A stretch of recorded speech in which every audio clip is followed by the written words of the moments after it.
were able to get together, come together, and to fight for something where they thought was inherent to them. And that's the right to practice their faith and the right to exist with a physiological appearance that suited their way of life. And I want to say that I want to support and thank the Member of Parliament for St. Joseph, and certainly the Member of Parliament for St. Michael North East, the Prime Minister, who have led this legislation with the type of a pace that is needed in the 21st century. Gone are the days, Mr. Deputy Speaker, where Rastafarianism and Rastas are seen as part of a criminal group. We have now doctors who are Rastafarians, lawyers who are Rastafarian. The person who sits in this August chamber as the chairman of this August place, the speaker, wear his locks proudly, and I'm happy for the day that he doesn't have to put on in the early part of the century. It was called a tricorn, as far as I understand, but a wig, where he's able to exercise his rights as a Rastafarian. This is the paradigm that is needed in this new Barbados, and certainly led by a new dispensation who understands that every single right is a human right, and the right to practice religion must be respected across the board. Whether it's those in the Anglican faith, the Hindus, Muslims, you name it, Mr. Deputy Speaker, we must respect as a country person's right. And what this legislation is asking for is the right to use a product to be part of a sacrament, to be part of a religious practice. And what is the product we are talking about? We are talking about marijuana. A product which was used in the 1450 BC, around that time. A drug where persons around that age was using from dysentery, snake bites, you name it, Mr. Deputy Speaker. As part of the Joint Select Committee, I was privileged to hear the contribution of Ras Simba and the Niger and some other Rastafarians who were able to expose the usage, the indigenous usage of a drug. Some of the usages I heard from these August men, Mr. Deputy Speaker, were not from a scientific basis. Usage, Mr. Deputy Speaker, from practice, from years and years of practice. I know what people tell you, practice makes perfect. But they have a reservoir of knowledge as it relates to usage of this plant, Mr. Deputy Speaker.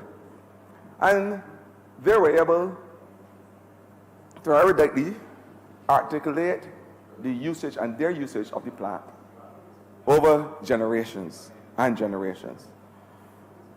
From the leaves, which they say that they're used for coughs and colds. Not only to smoke, but they grind the leaves to make poultice for bites and cuts. That is part of the usage of the leaves of the plant, because they believe in using the holistic plant, the leaves, the stalk, and the roots. And they believe that every single aspect of this plant could be used for medical purposes. So the leaves, as far as they're concerned, and by practice, can be used for compost, for animal bedding. The stalk, Mr. Deputy Speaker, Rastafarians have used it to make fabric, handbags, rope, even in some parts of Jamaica, fishing nets. And as I said, Mr. Deputy Speaker, the seeds, the powders, when the seeds are grounded, can be used for protein shakes, cooking oil, even used as fuel. Cakes, flour, you name it. I am saying that the Rastafarian community has been using this product not only for sacramental purposes, but for a plethora of purposes throughout the years. And what are we talking about? We are talking about marijuana. And when you talk about marijuana, Mr. Deputy Speaker, years ago, even my mother, who's somewhere in earshot, would say, you're talking about the devil drug. You're talking dope. It was believed before modern science intervened that this was the worst drug in the world. But I want to say today, Mr. Deputy Speaker, that marijuana has the best therapeutic index, which means basically the dose to cure as it relates to the dose to kill, when compared to any other drug under the category of substance abuse. The best therapeutic index, which means that you would have to take, Mr. Deputy Speaker, 1,500 pounds, and I will repeat, 1,500 pounds you would have to smoke of marijuana to get a lethal dose. And when you consider 1,500 pounds, you're probably talking about half of this room. And you have to smoke it in 15 minutes. Mind you, Mr. Deputy Speaker, solanine that is extracted from potatoes. What you call the English potato? You probably know about that in St. George, Mr. Deputy Speaker. English potatoes. If you were to take 10 English potatoes and ate all at once, you would die from a lethal dose of solanine. As it compared to marijuana, as I said, that you would have to smoke 1,500 pounds one time, because it has such a wide therapeutic index. And when you look at all the drugs that are psychoactive drugs in Barbados, when you look at all of them, marijuana is probably the safest drug as it relates to all of them. Whether it is the other narcotics that we will speak about, the codeines, the morphine, fentanyl. Fentanyl is actually about 50,000 times stronger than marijuana.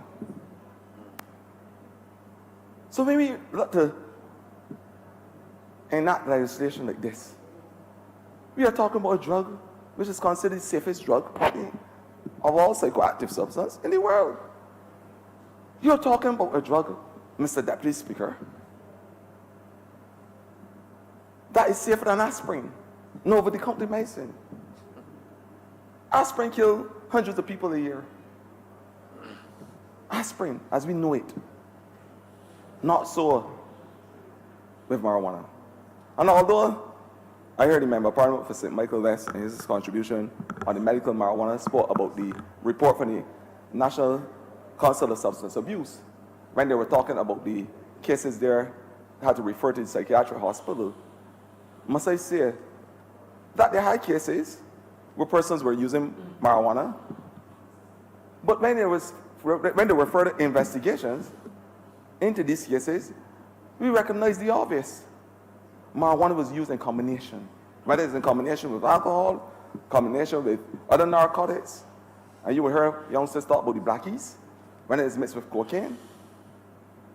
Now marijuana is mixed with codeine linctus and lean products. These are the issues that we have to deal with. So when you make certain submissions, you have to recognize that the Member of Parliament for St. Joseph will call it the minutiae of the problem. When you look at the intricate, the microscopic things in the details. These are your research. The details. Your research. Mr. Deputy Speaker, the details, when you look at it, you will recognize that the combinations is what really caused the problem. And although I recognize that the Barbados Association of Medical Practitioners spoke about an American report which suggested that marijuana was responsible for accidents on the highways and in America and stuff, although that was part of the report, under further examination again, when I pull out the microscope and I look and I read the details, I was able to see, as everybody in Barbados knows, that there were other mitigating factors or other factors that were responsible for these accidents. The forensic scientist report suggests that there were problems with the car, with the vehicle, the wheels. There was a whole set of problems. The road had oil in it at one case, but everybody wanted to say marijuana is the problem. I am saying to you, Mr. Deputy Speaker, the drug, marijuana, is a safe product.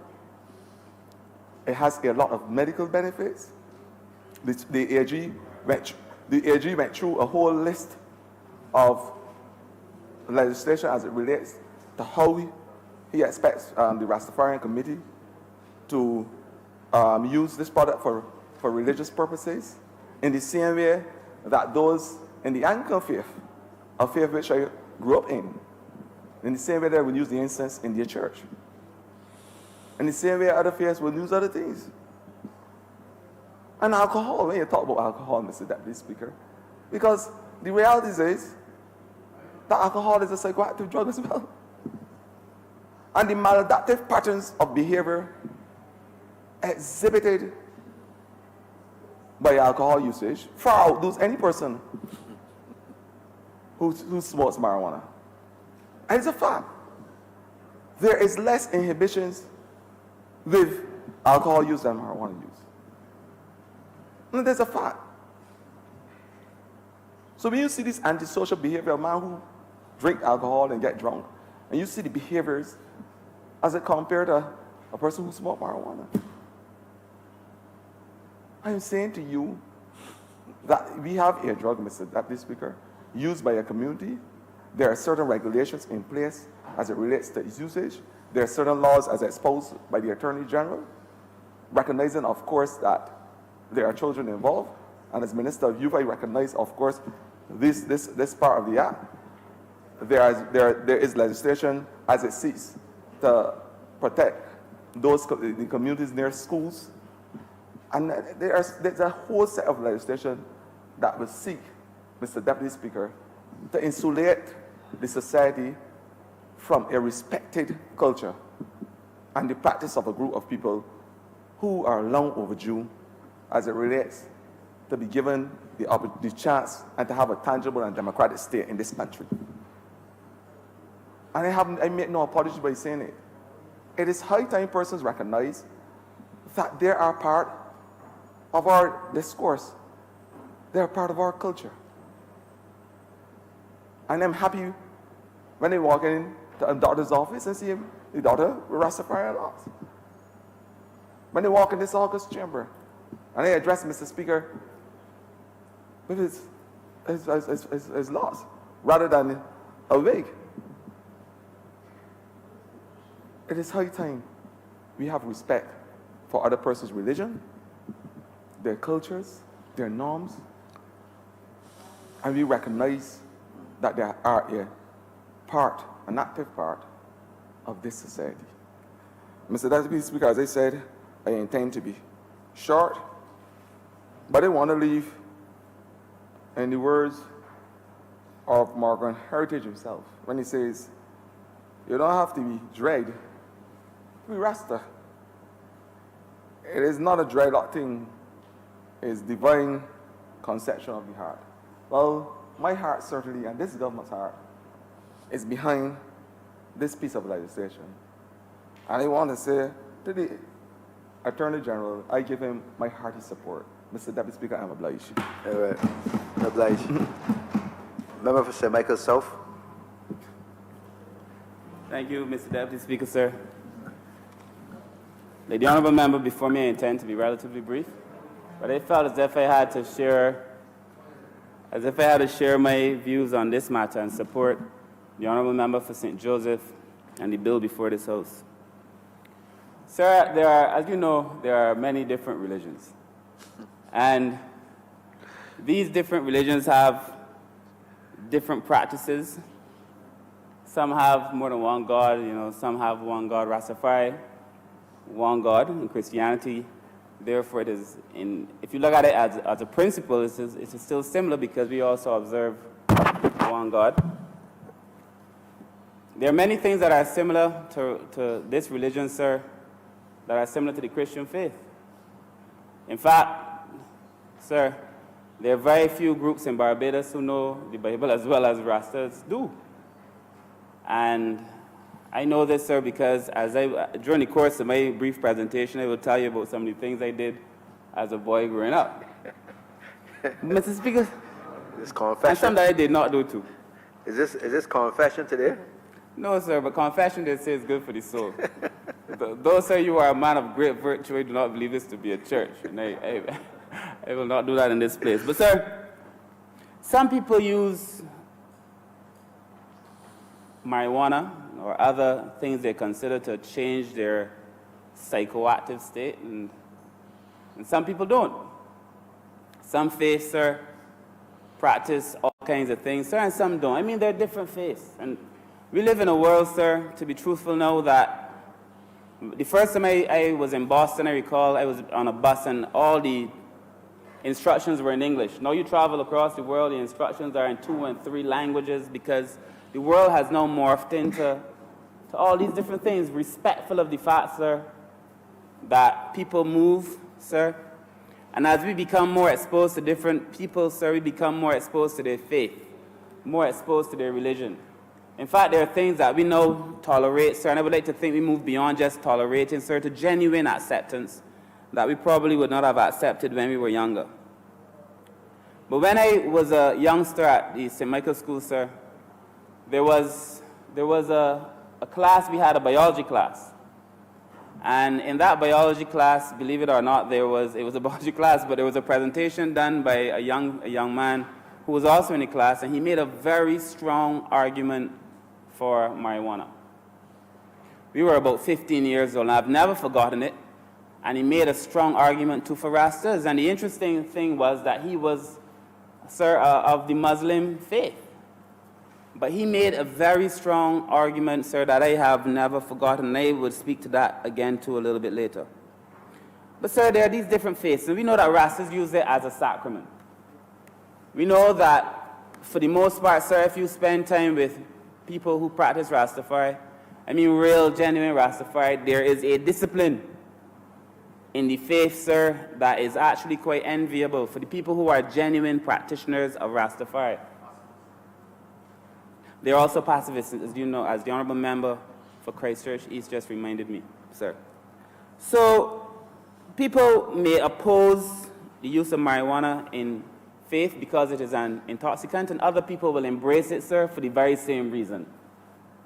Some people, sir, will say you shouldn't do it because you may get something, you may get high. Other people may say you should because it gets you high and allows you to commute and can have greater conversation and so on with God. It depends on your perspective, sir. But at the same time, the irony for me is that the people who condemn it, sir, the people who are free to condemn it, are free to practice their own faith, but do not want other people to have the same enjoyment of practicing their faith. And to me, sir, that is an irony that I cannot reconcile in my mind, sir, and one certainly that I do not live with. Human development, sir, is said to be about the capacity for people to be able to express themselves freely. It is about the expression and the expansion of people's freedoms. In a way, sir, this is a conversation on human development and our capacity as a people, sir, to develop. But, sir, when I was for a brief time, sir, when I taught at the university, I taught participatory methods in research, in qualitative research. And if you're teaching qualitative methods, or if you're a student of it, or if you're doing a report in it, sir, the way that you determine if something is true in qualitative research is not the same as in quantitative research. In qualitative research, the essence of truthfulness is that if you were to present your findings to the group that you had studied, that they would feel as if you are truthfully representing what they say to be their lived reality. For persons who practice, there's an aspect of research called phenomenology. And it is about taking the lived experiences of somebody else and studying it so that you will be able, sir, to extrapolate perhaps onto a bigger, larger group of people. So that if you study the lived experiences of one group, what can you say about this other group that has the same thing?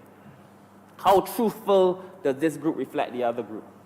Sir, if you speak to any group of Rastas, whether it be in Barbados, Jamaica, Trinidad, South Africa, Kenya, anywhere across the world, sir, there is something that is fundamentally true about the religion. And that is that they believe, sir, that they should have the right, sir, to smoke as part of their religious practices, sir. It is a fundamental component of the religion. This is not a fly-by-night idea. This is nothing that we are discussing, sir, because we want to discuss it, or because we want to encourage, as the critics may say, other people to go and do it. This is being discussed, sir, because this is a fundamental component of the faith. This is as essential to the faith, sir, as it could be for people, sir, who have a faith. And if you go anywhere across the world, sir, this will hold true, that for persons who are genuine practitioners of Rastafari, sir, that this is part of who they are. So that if you want to genuinely discuss the faith, sir, you're talking about marijuana smoking. It is almost hypocritical to me that therefore we can say we respect the religion, that we are opening our society to various religions, and therefore we are cutting out certain components that are fundamental to the religion, even though those fundamental components, sir, do not impinge or infringe on somebody else's rights. We're not asking the person, sir, to break the law. We're not telling the person, sir, to go and engage in behaviors, sir, that are decadent.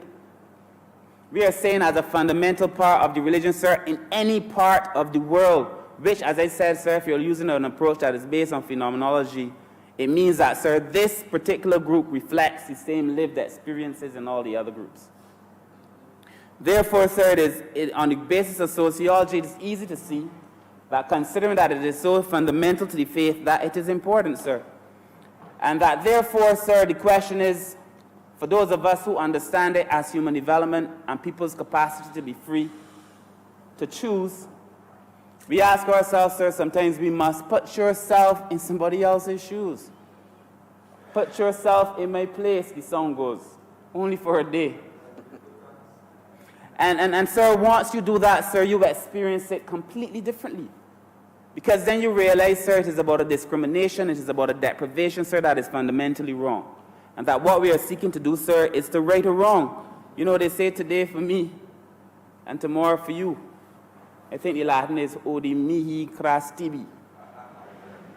Today for me and tomorrow for you. But if we continue as a society, sir, to choose and pick the things that we wish to say are right, pick the things that we wish to say are true, and pick the things that we wish to say are just, because it is convenient to us, sir, we do ourselves and our children and our whole society a disservice. But my Indian friend, who I must refer to again, sir, his argument in the biology class, believe it or not, his argument was, in the use of marijuana, was that he had seen so much discrimination in his own life.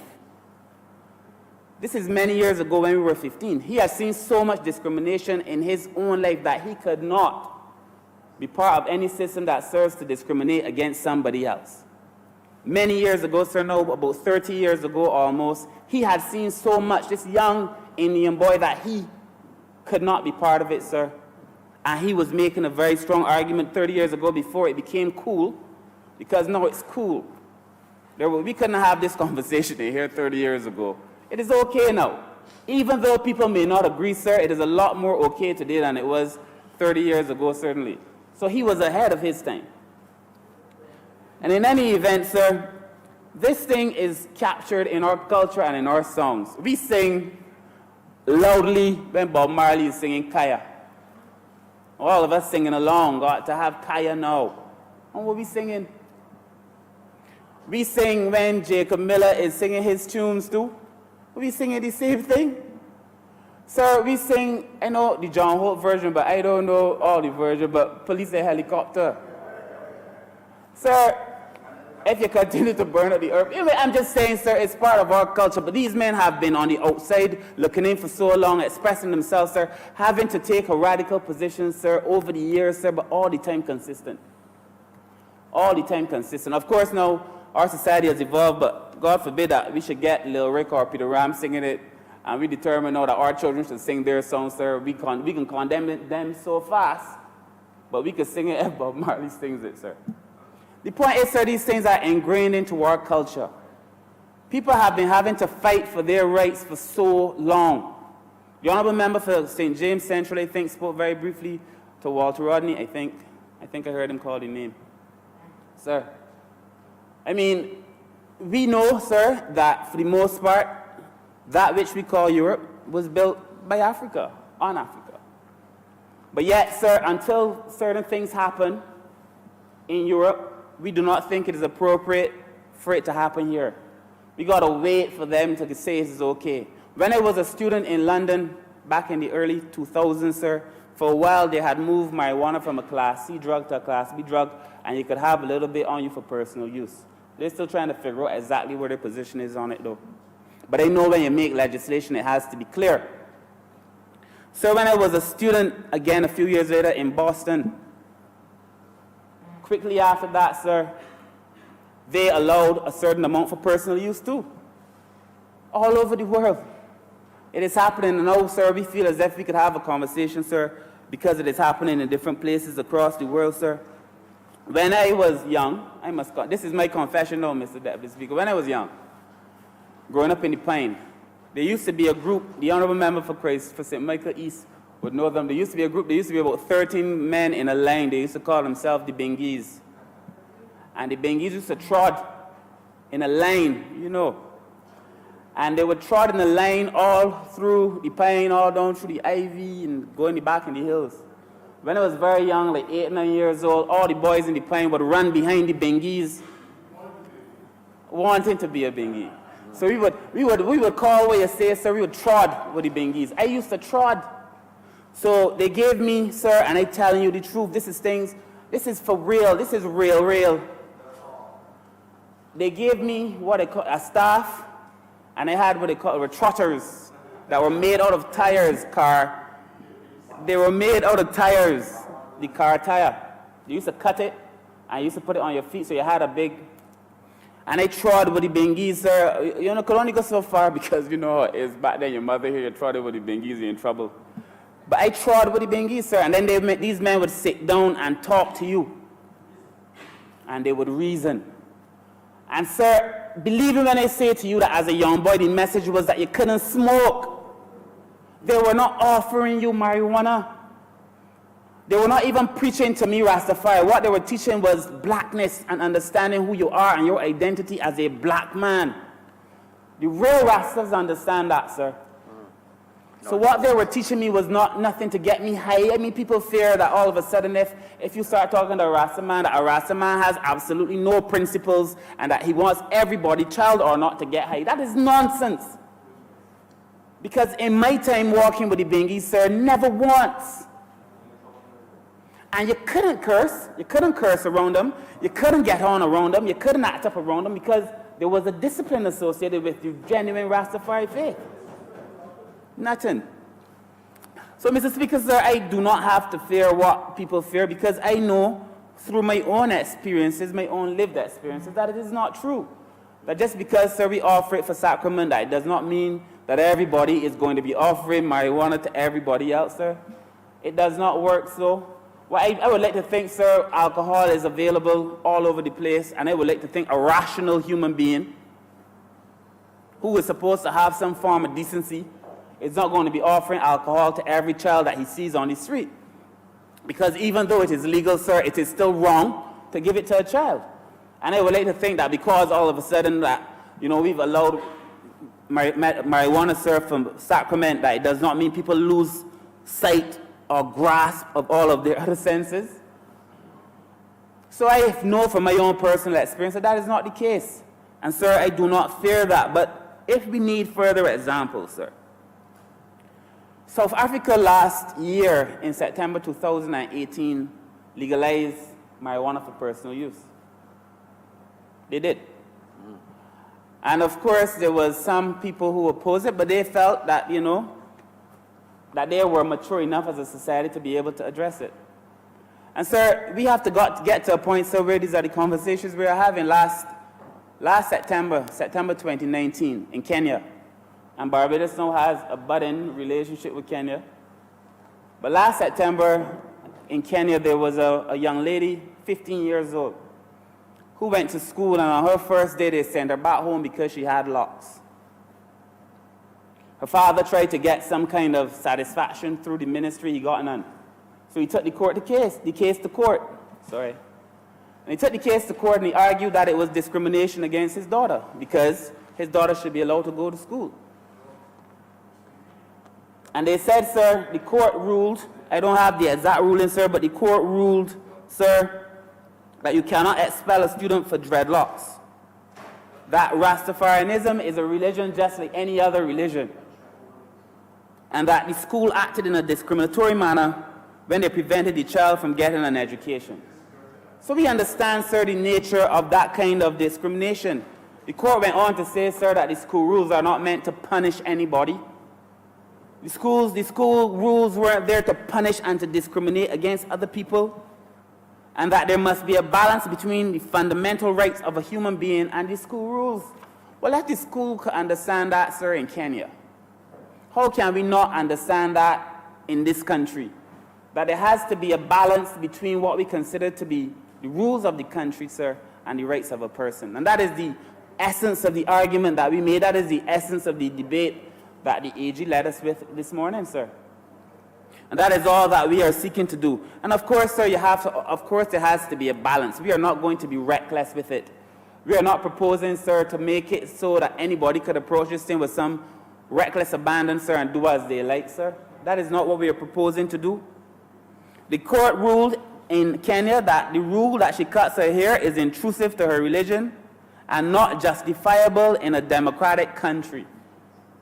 Well, if it is not justifiable there, sir, the idea that you could discriminate against somebody on the basis of their religion, and we are as or more than democratic than Kenya.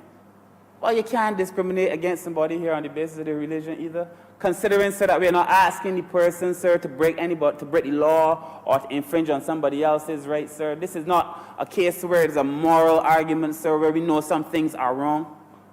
And the reality for me, sir, is that we fear a lot of this. A lot of this is our history, sir. A lot of this is wrapped up in fear. A lot of this is wrapped up in colonialism. A lot of this, sir, causes us to face our own selves in the mirror, to understand, sir, what is going to be the nature of our democracy at the end of the day. Who are we as a people? What will be the legacy of this particular parliament, of this particular generation? How do we advance an argument, sir, that many have advanced before us and found themselves, sir, facing obstacles time and time again, facing obstacles time and time again, sir? We have to right the wrong, sir, of a past, sir, and those of us who have have the opportunity to do it must do it. The former Prime Minister, sir, the former member for St. Peter used to say, sir, that things must stand the test of reasonableness. I remember that well. He used to say so all the time. That some things must stand the test of reasonableness. And sir, I would like to submit to this House that fear cannot be the basis of our public policy. Fear cannot be what drives us or what prevents us from driving or acting, sir. But things must stand the test of reasonableness. Absolutely. And sir, so if we allow our own prejudices, as the member for St. James says, sir, St. James Central, that, sir, will be the reason that we actually create bad public policy. It would become, in a way, the architect, sir, of our own long-term destruction. I do not want to be a part of it. I believe that this generation has a moral obligation, sir, to do what is right, sir. And that what my friend, my Indian friend, sir, I don't know if I'm allowed to call his name, but my good friend who 30 years ago got up in a class in St. Michael's School, sir, and said, I cannot, in clear conscience, stand up against people who choose to smoke marijuana because I, as an Indian person, have felt discriminated against, sir. I cannot do it to somebody else. So 30 years ago, long before all of this, before this became cool. And that now we have an opportunity, sir, to be able to advance the argument, sir. We must be able to do it. And, you know, I think the Honourable Member for St. James Central also spoke to the origin of Rastafari in Jamaica in the 30s. When, sir, you and I would know, sir, when Marcus Garvey was preaching his ideas, sir, of what it meant to be black, and when, sir, the Bible and Marcus Garvey's teachings came into concert, and it was realized, sir, that you would look to the east for the coming of a king. And that when Emperor Selassie was crowned as king, sir, it sounded to many as the fulfillment of prophecy. To many. In fact, sir, when you follow the teachings in the Bible and you listen to the teachings of Rastafari, sir, Rastafari remains perhaps our truest indigenous religion. But it is still rooted in the Bible. Yes. Because it wasn't given to us, sir, by our colonial masters, sir. We were not told to accept our suffering here on earth so that we would get a better life when we die and go to heaven during the slave trade. That's not what they teach. Rastafari, sir, is an indigenous religion, and many of us fear it, sir, because it was not given to us by somebody else. And even though we may not agree with it, sir, I grew up in the Anglican faith, sir. Even though we may not agree with it, sir, we have to respect it. As we now find ourselves, sir, respecting the rights of others in Hinduism, in Muslim, the Baha'i faith, and all these other faiths, sir. When I was in the Anglican faith, the Honourable Member for St. Michael West will be probably amused to hear this, but I used to carry the boat. You know, the boat in the church where they used to put the incense. I carried it for 8 years. Sometimes I'd carry the torch, sometimes I'd carry, you know, different things as I was an altar boy. I was an altar boy for 8 years. I carried the boat, and I carried the what do you call the thing now? Huh? Once. But my role was really to carry the boat. I carried the cross, and sir, the smell of incense in the church, and I was with it for 8 years. I could deal with it when it was in the boat, but from the time it became a smoke and I couldn't breathe. I could not breathe, but I was a young man. I couldn't go home and tell my mother that I don't want to go to church. I had to go to church, but I couldn't breathe, sir. The smell of the incense to me was so strong, but that is part, sir, of the faith. Yeah, and even though I found it then a little bit offensive to me and my capacity to breathe, sir, I understood it even as a boy that it was part of the faith. I understand it now. And even though, sir, I do not necessarily go now, sir, perhaps more so to a Pentecostal church than I do an Anglican church, sir, I still have a feeling of nostalgia when I do go to the church and smell the same incense that stopped me from breathing as a child. But, sir, all of that to say, sir, that we have to respect the fact that there are different practices in different religions. Right. And if it is a fundamental part of the religion, we cannot say that we are a mature enough society to accept the religion, but we don't accept that part of the religion. It is a hypocrisy. And, sir, I will not subject myself to that hypocrisy. So, sir, we have, sir, to separate ourselves as I close, from this history, sir, that scares us. This idea that because it was started by people of like mind and in some cases light skin, that it is something wrong. That fear will only serve, in my mind, sir, to stifle us as a people. And if we are stifled, sir, as a people, we become limited in our imagination, sir, so it stifles our imagination. And it denies us that creative capacity, that creative space, sir, to be able to do something transformative in this country. And in Barbados, sir, and in the Caribbean, and all over the world, sir, where people who practice Rastafari live.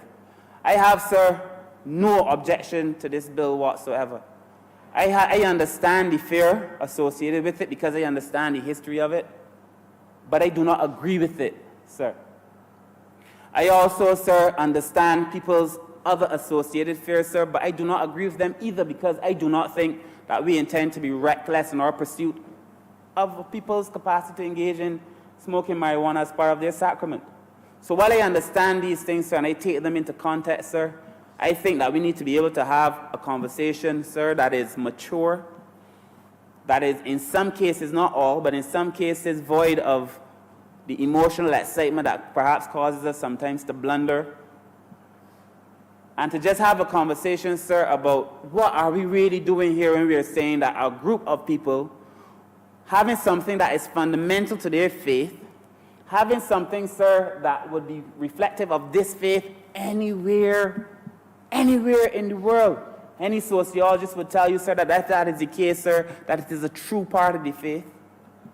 If all of this is true, then I believe, sir, that we are on safe ground in supporting this bill. And, sir, I close with the words of the former member for St. Peter, sir. It must stand the test of reasonableness. And if it stands that test of reasonableness, sir, then we are on safe footing. With those few words, sir, I wish to thank you for your time. Member for St. Michael East. Thank you, Mr. Deputy Speaker. First of all, I'd like to give legitimacy to myself and legitimacy to the government of Barbados.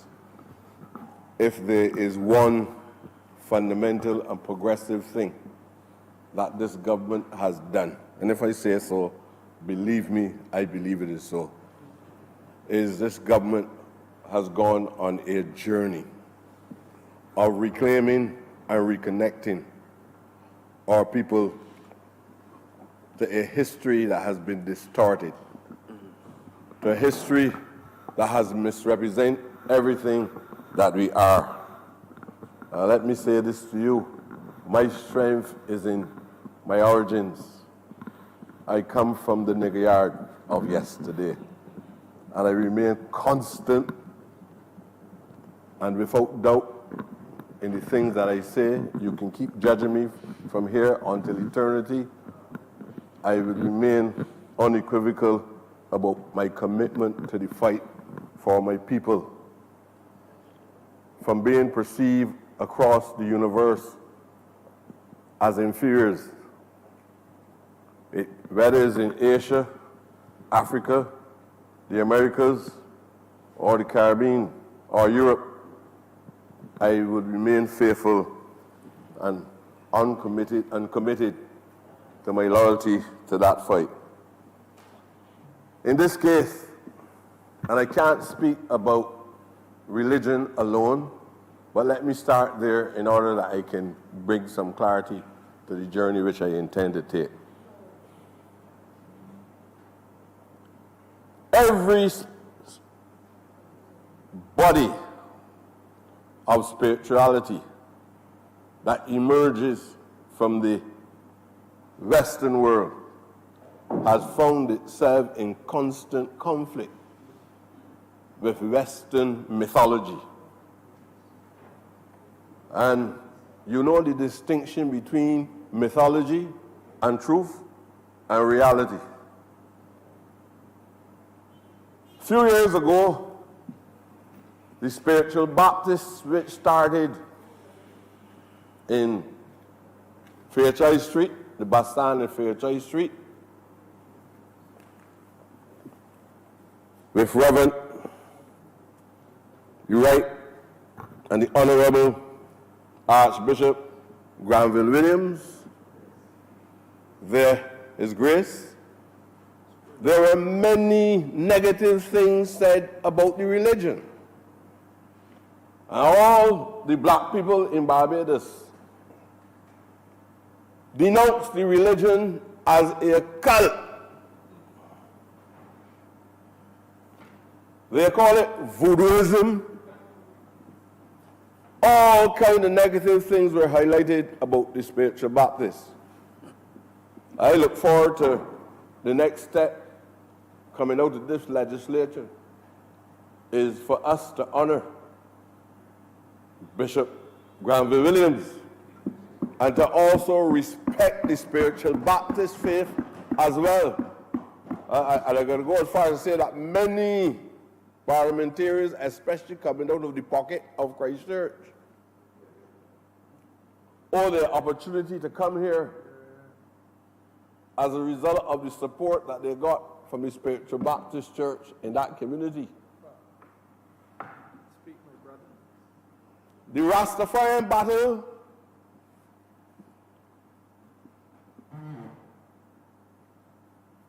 as my brother from St. James indicated, St. James, Central indicated, fought a long, hard battle for the unification, not just in its spiritual capacity, but for the unification of Caribbean people across the region. And it has penetrated markets that even CARICOM, even the Federation, even CARIFTA, had been unable to penetrate, because the integrated nature of the Rastafarian faith across the region is fundamental to Caribbean unity. And just a few weeks ago, I had the privilege to be in St. Kitts and Nevis. And I met the Rastafarian community that were the group of Rastafarians who took the government to court on this issue of sacramental marijuana. And let me put it straight up front. You have no doubt about me. 100% support for the Rastafarian community as part and a very important part of it's an integral part of the Caribbean society, but more in particular for me, the Barbadian society itself. And I'm not going to misrepresent Rastafari with paroles. No, I am not going to see Rastafari as a manifestation of locks exclusively, because there are many of us that unequivocally perceive ourselves as part of the Rastafarian fraternity. And that word fraternity is very wide, sir. It does not have any segmentation in relation to gender. Fraternity means all of both genders, and even transgender if necessary. I am unequivocally fully supportive of the Rastafarian community remaining unequal in the Barbadian society. This fight,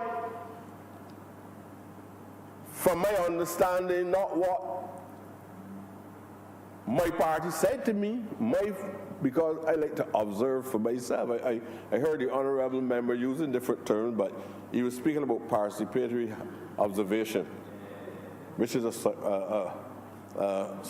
sociological definition of a specific type of methodology that is applied when you're really doing research on certain aspects of life, especially if you believe that you're going to be seen as an outsider.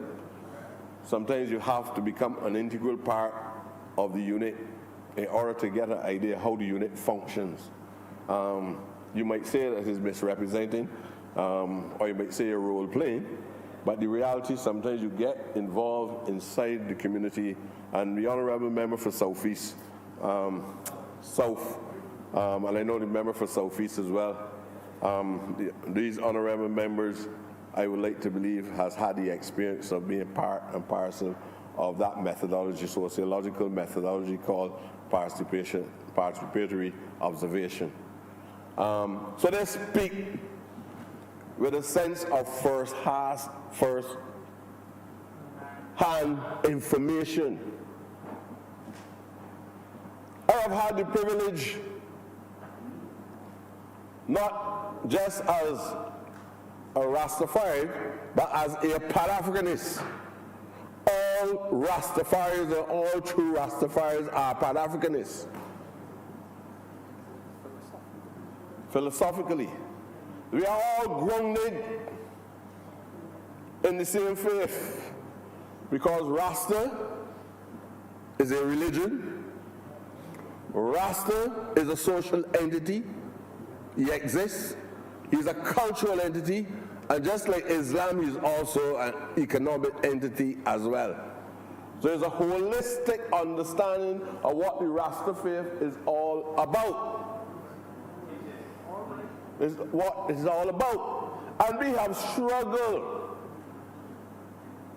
from the time we came in contact and in conflict with Western culture, from the day that Europe met Africa, not in any amicable manner, but in an environment of misrepresentation very early as a result of the missionaries invading the space on the African continent and giving people the Bible in order to extract the gold and the wealth out of the African continent. Subsequently, in the Caribbean, reducing man to animal, and in some cases elevating animal to a higher order, horses and dogs, became more part and parcel of the accepted culture that is stripping of the persona from black people across the region. Now, how could any wise black man, at this time when the objective conditions are favorable to counter the distortions in the mythologies over the years of who we are, tell us that we are doing what is wrong? Well, it's a debate that came up a number of years in the 1960s that involves the doctrines of W.E.B. Du Bois against the doctrines of Marcus Garvey. Du Bois, in his latter years, said, I recognize that what Garvey was saying was right. But it took him a long time because he believed that in order to have intelligence, in order to represent the interests of your own people, you have to be part of the talented tenth. And you have to have white blood in your veins in order to manifest some level of intelligence. Because a chattel slave had no persona. A chattel slave had no history. A chattel slave had no culture. So how can he establish that he exists as a human being? Out of a civilization that every day you read it in the Christian Bible, from Egypt to the Cape in South Africa. You read it about the Nile River and the greatness of the temples across Africa. The pyramids that you flew, if you had the opportunity, and I flew over the continent more than once, and you can look from an aircraft, you can see all the temples that you read about. The pyramids. Wonders of the world. People who had no intelligence based on the ideological rationalization of a 16th century view of people who set about to enslave our people. And now nothing that we do is perceived as equivalent to anything that they have done or that they're doing. And some of the greatest inventors in the universities across the world, including Timbuktu,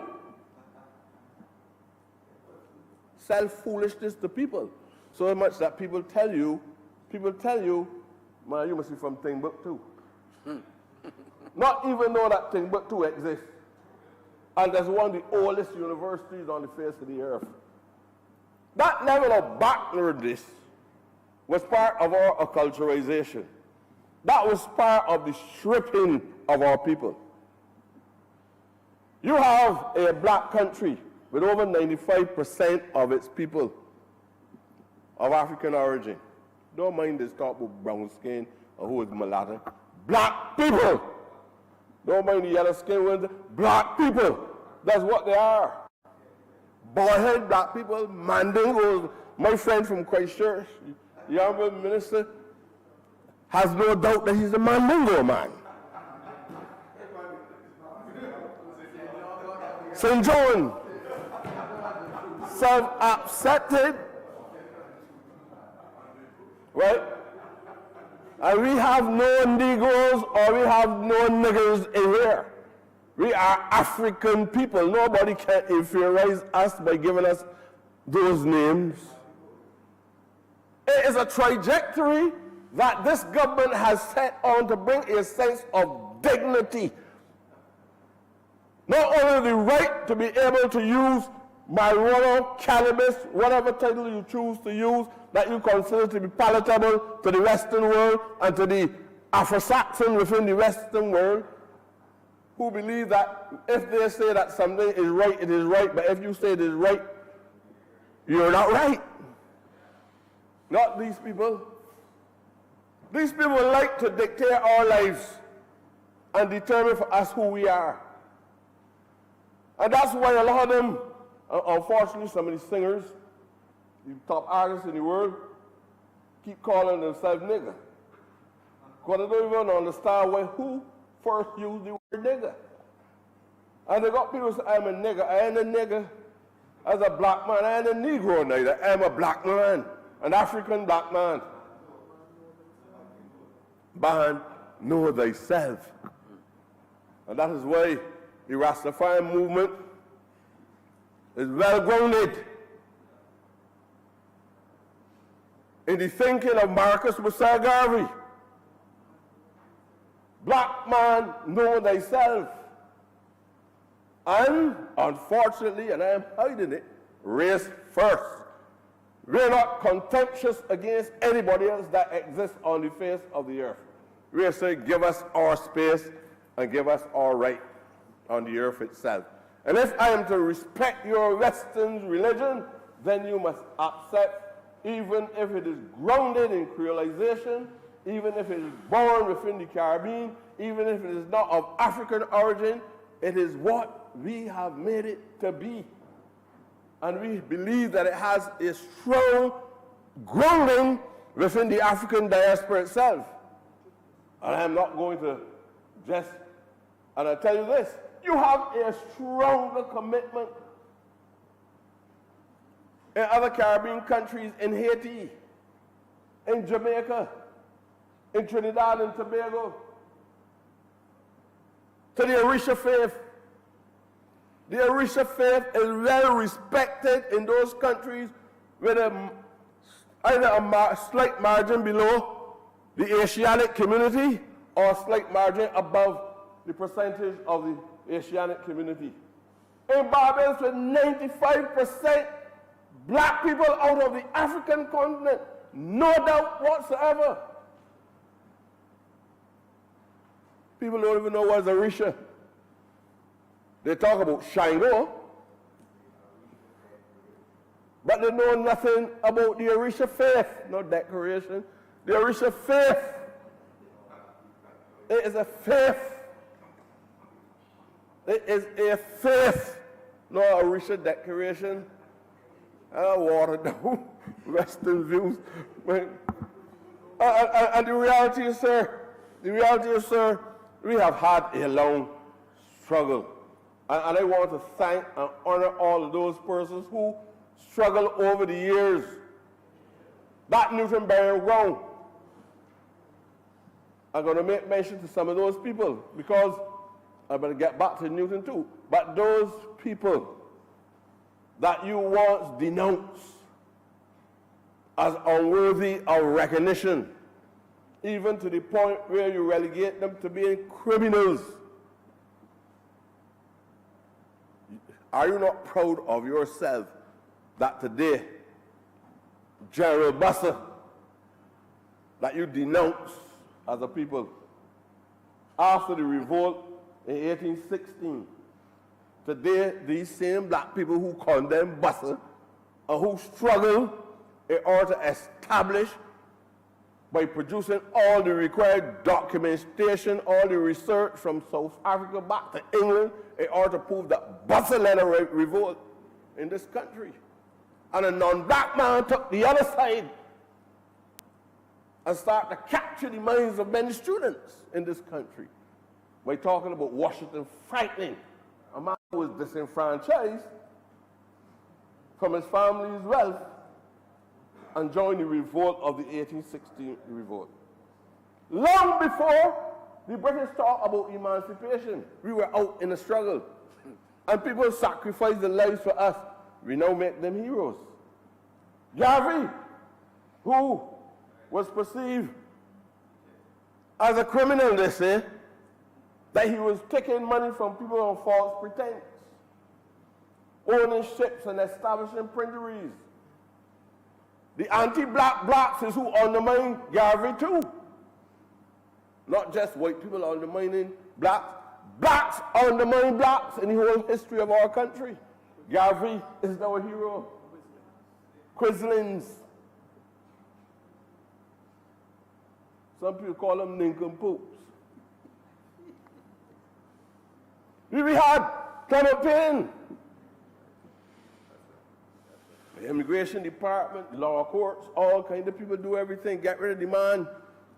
Barbados didn't want to hear nothing about the man at all. Put Israel Lovin in prison for 8 years sentence in Barbados. Now, Clement Payne is a national hero. Well, if you had any doubts of the value of modern thinkers, and if you had any doubts of when we have been given the opportunity to freely make an evaluation of ourselves and the goodness that we have done, especially constantly in the liberation struggles over the years, Nelson Mandela. I all to jump up the day when Mandela come out of prison, everybody jumping up Mandela, all you tend to see him as a big criminal. Because non-black people say he's a criminal, everybody sees he's a big criminal. Now all of a sudden, Nelson Mandela's a hero. A hero. For the whites too. For the whites now. They find ways of trying to discredit his wife. So I'm not only going to talk about, and you follow it too, believing that she engaged a football team in criminal behavior. You don't even understand the politics of South Africa. You don't even know if you hear who is the causer, you know who's the causer. Huh? You know, it's part these people don't know who the Cape is. They know what Cairo is. Nothing at all. They don't know. Right? Because again, not only deculturalization, but deculturalization that also impact on the education which you receive. So you parrot the things that you know. A computer can only put out what you put in.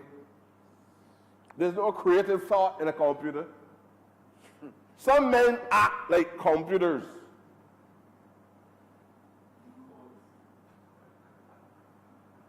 They don't have the capacity to think. They are born tabula rasa.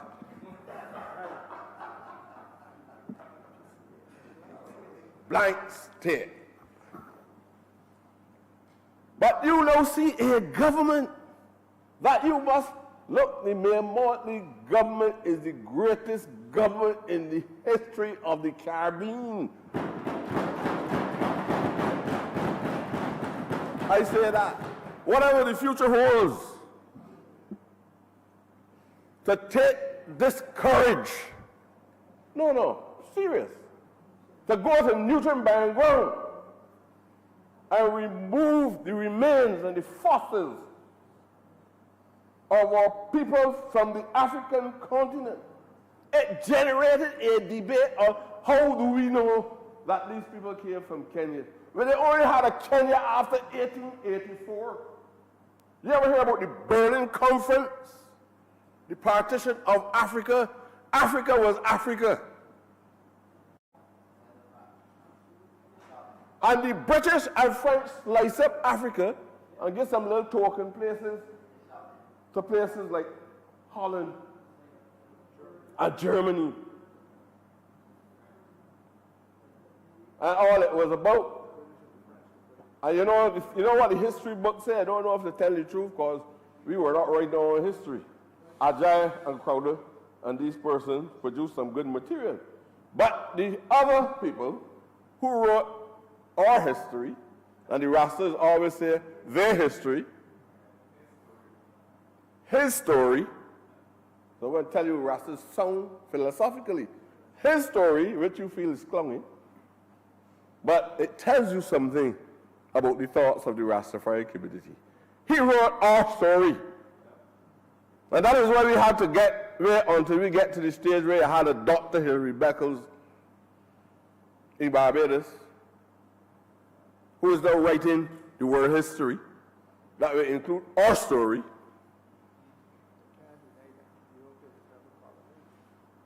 We have no respect and even understanding what the battle was all about. All of these times when we hear the Rastas talk about Haile Selassie, you don't understand why they talk about Haile Selassie, because of the resistance against fascism. When Mussolini was terrorizing the world, just like Adolf Hitler, Selassie put resistance. And he's not a fool. So even if sometimes you have to leave the sovereignty for a specific purpose, you don't want to be a legend and end up being a legend, making an attempt to do something.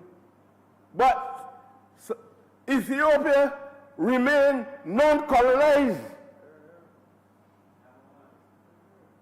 Not even once. You have to understand that. And that is because we have had determined black men. And the Rastafarians have their sound basis for feeling the way that they feel about Selassie and for respect for Marcus Garvey long before the Afro-Saxon and the petty bourgeois in Barbados, who want to make you believe they went to Cave Hill, and some would say not Cave Hill because that is not even a university. They say I went to Halls and Oxford, and they went to other universities. You know the books that they use, the same books? You know the exam that they do at Cave Hill is the same exam? But a man left here, the foolishness that exists, the brain damage. A man left here and go and study in England, you know, and come back here and believe he's a better attorney than a man went to Cave Hill. Every book, Laws of England, every book that they read at Cave Hill is the same book that they're reading. Archbold and all kind of things that they read about. And the man who rode on the Clapham bus. Huh? They mean Clapham up to these people are people that are ill, sir. This government is attempting to reverse that. You know that. In fact, I've had an off-the-record conversation with the Prime Minister.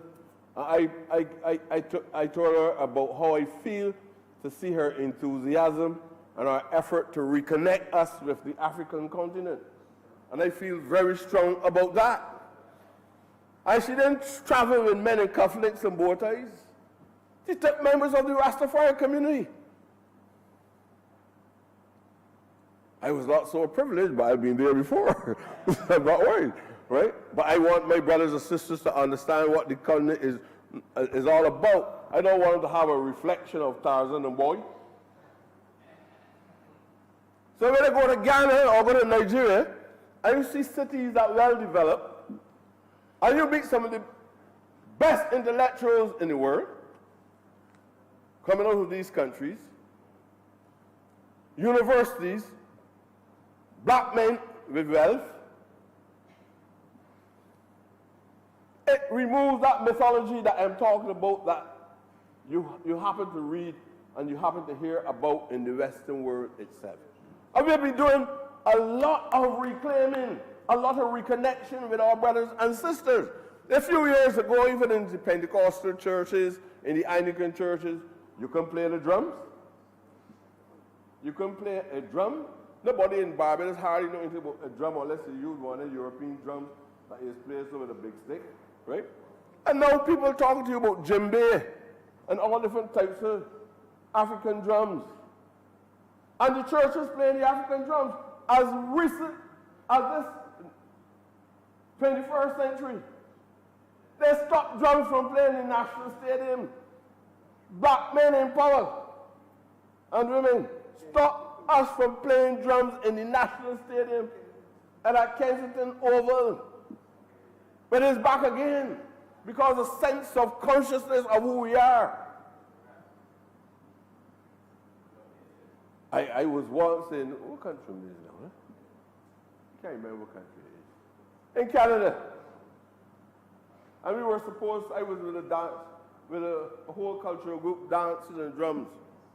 And people object to the African drums being played in the section of Toronto. And the following day, the Chinese play drums.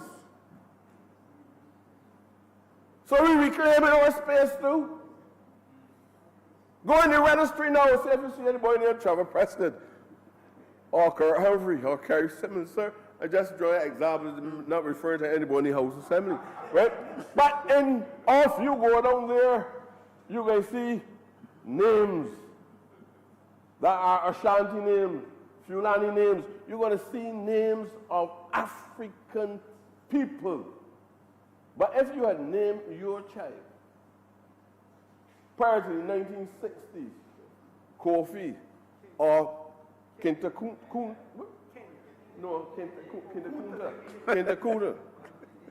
My daughter is Shade Akila. My son is Shaka Kwame. And my second son, I can call him 34. My second son is Akim Nkosi. The only disservice that I have done so far is that I have not gone to the attorneys to give them my money in order for me to name myself. Huh? Bumbatara Odaka. But the reality,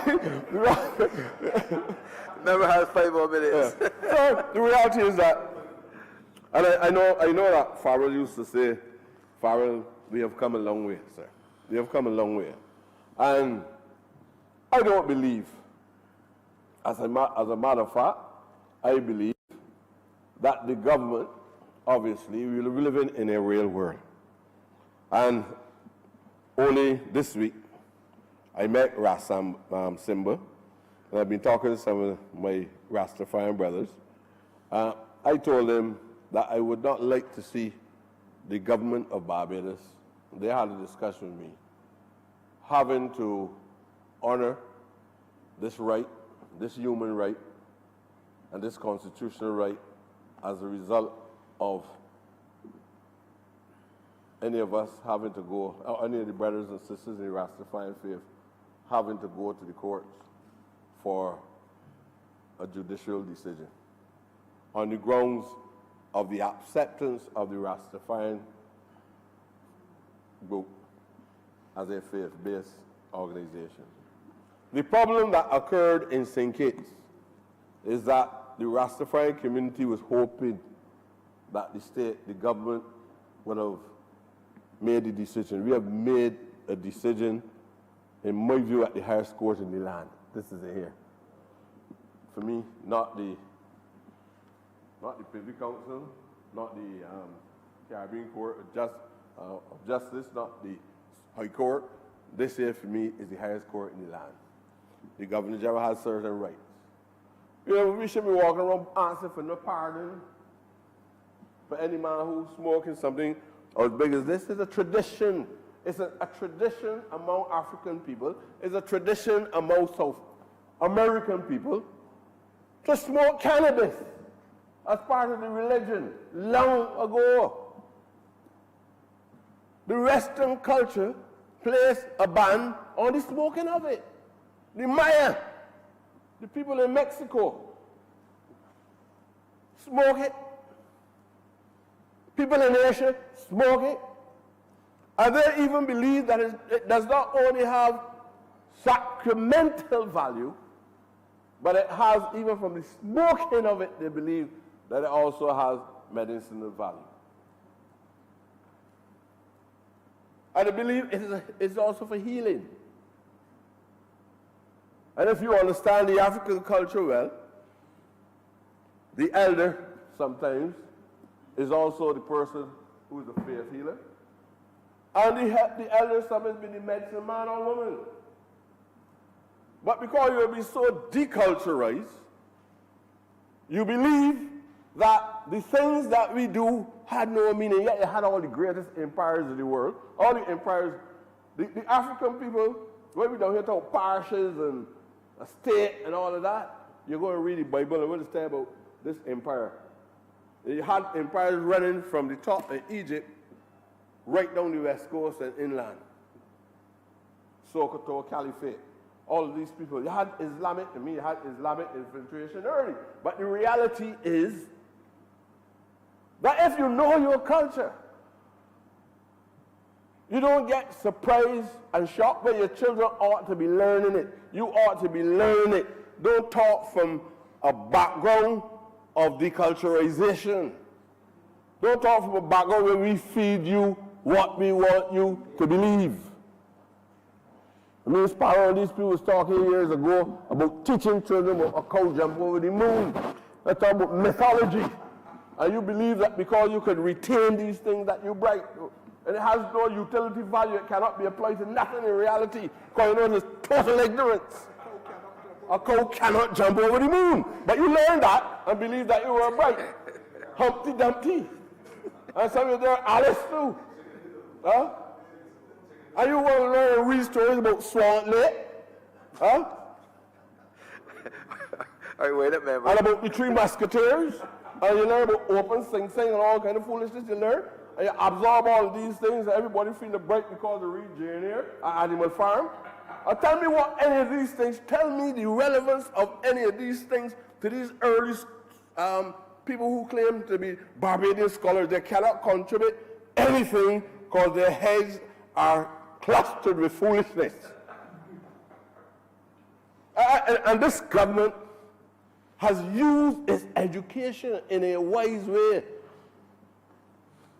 You don't know. Look, go and see.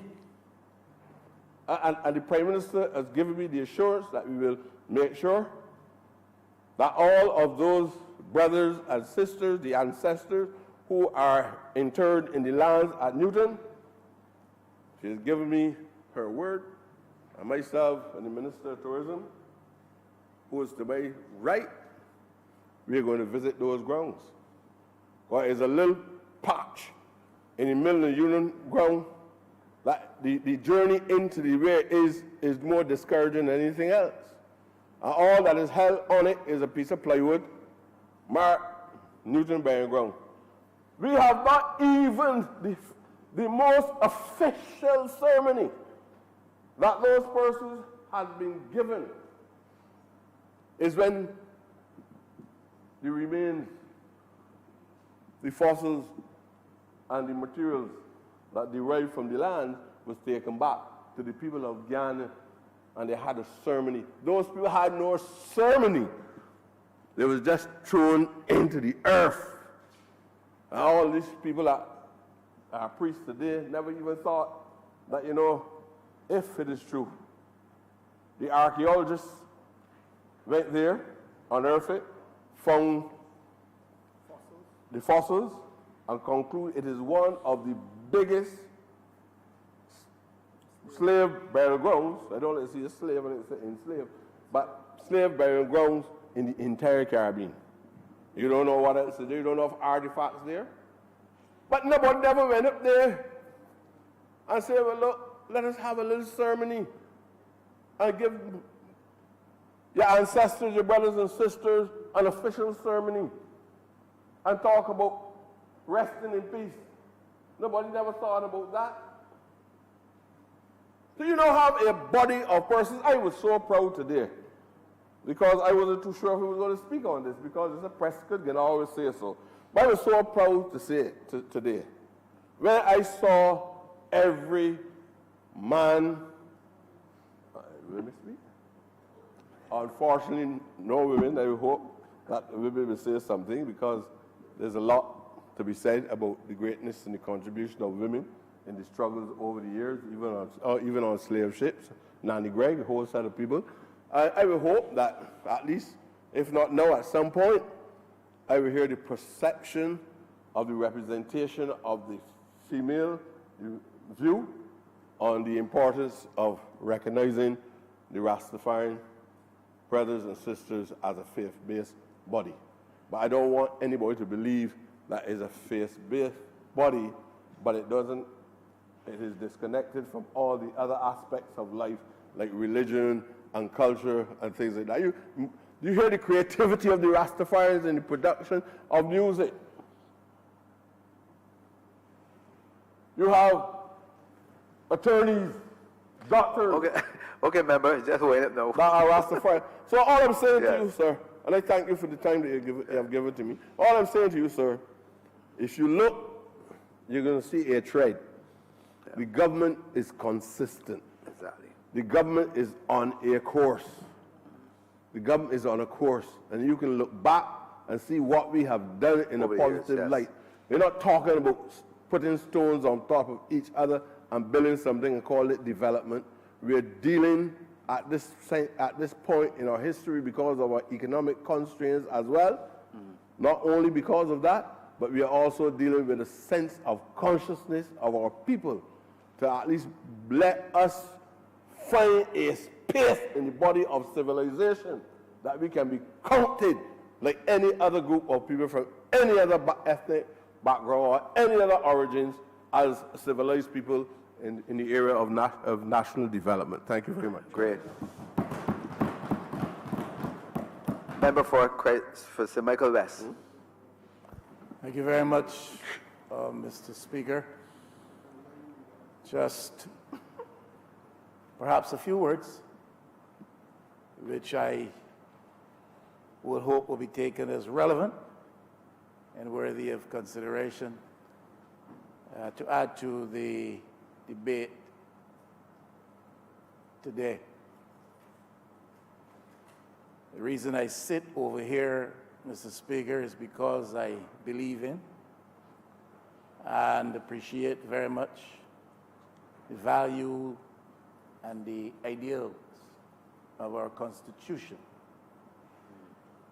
And the reason I stand to my feet to participate in this debate is to lend support to any effort to uphold those ideals and those values and to pursue the aspirations birthed in the breast of all of us by the dictates and stipulates of the Constitution of Barbados. One of those ideals and values is that of religious freedoms. And that is enshrined in our Constitution, of course, the right to expression out of a religious conscience, the pursuit of the practice of faith in both the private and the public space. And I would always want to stand on the side of that provision and stipulation and to support that. Perhaps the record should reflect that even before the government, this administration signaled that it would be bringing this piece of legislation to this Parliament, and in fact, during the debate on the legalization of use of cannabis for medicinal purposes, I did make the point, because as a member of the Joint Select Committee that interface with the public, I felt that I would be hard-pressed and that any reasonable person would be hard-pressed to resist the notion that faith groups who sought to express their faith by reference to the use of marijuana and who were denied that liberty of expression would in fact not be the beneficiaries of the rights conferred upon them by our Constitution. And therefore we would be hard-pressed to resist any position put that the use of marijuana for sacramental purposes in the proper context should be properly addressed by the Parliament and supported by the vote of this Parliament. And that's the side on which I stand, Mr. Speaker. Now, the use of cannabis is accepted for sacramental purposes fairly widely, and perhaps even more widely than some of us imagine. It is used in association with rituals and ceremonies associated with pursuit of religious faith globally. Honourable member who just sat made a reference to pervasive use among various communities in South America. It is used even in the North American context. The Honourable member St. Michael East, as would be the first voice to represent such a circumstance, did tell us that it is used widely among people of African origin and African communities, and it is found a space for use, of course, in the Caribbean context, as well as Asian context.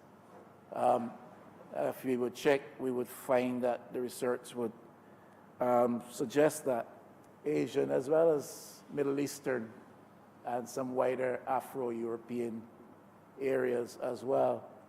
So the substance is used in association with the practice of rituals and ceremonies by various religious groups across the world. So it finds wide embrace. The Honourable Attorney General would have indicated to us that its use also in growing instances is supported by reference to case law in the Caribbean and outside of the Caribbean, although at the same time we would have to admit that there will have been instances where the decision of the judicial process has gone against the approval and legalization of its use. So we've had decisions made on both sides, but in growing instances, we have had the judicial process pronouncing favorably on its use for sacramental purposes in properly established contexts. It is also, like I said, not supported in some instances. It might surprise some to know that some elements of the Islamic community make use of cannabis for some of the ceremonies in which they engage. And though we be 90 plus, maybe 95, I've heard said twice already today, percent black, and I am very timid about even using the word Negro now after hearing our member from St. Michael East. Though we are, as has been said twice today, 95% black, we still have Islamic community elements among us as well. We have other ethno-religious community groupings among us, but among the Islamic following, it is used as well for religious purposes, particularly so in the context of their Sufi traditions. And we don't have to get into all of that. I know, Mr. Speaker, that you are a faithful, loyal Anglican, and so you will remain for the rest of your life a practicing Christian. And therefore, the traditions perhaps of the Islamic community, especially in very specific contexts, may not interest you at all. But the reality is that it is used there. Some elements of the Hindu faith, the Hindu practice, also subscribe to its use for sacramental purposes. Strong beliefs, strong faith positions, and understandably so as a religion, they see this as very much associated with the matter of cleansing of themselves from sin, with the avoidance of the miseries of hell, with coming to terms with oneself, the reality of oneself from the inside, and of course growing in their sense of a relationship with a deity, particularly so in this case,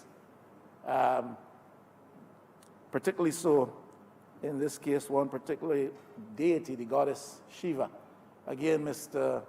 Speaker, that might not interest you, the details of that, but I'm just simply saying that the use of marijuana for sacramental purposes is embraced widely by religious groups of various ethnic origins and associated with various parts of the geography of this world. And so the popular embrace is there, and it is established not only on the case of judicial favor, but by widespread use across many faiths.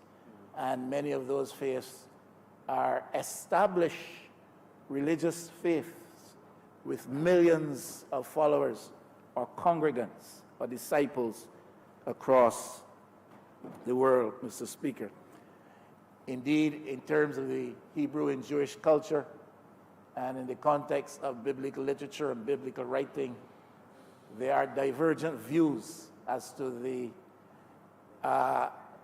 frequency with which the practice was assumed by those of Hebrew origin.